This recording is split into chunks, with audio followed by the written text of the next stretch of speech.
перемен Чернолучинского дома культуры. Руководитель Наталья Лячикова.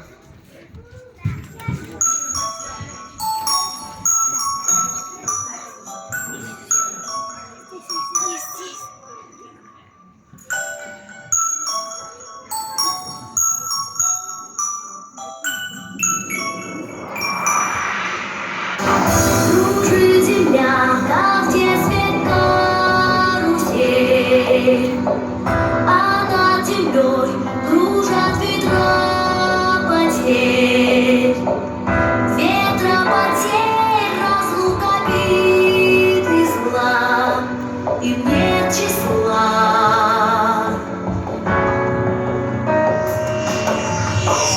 Им нет числа, сквозят из всех щелей сердца людей, срывая дверь.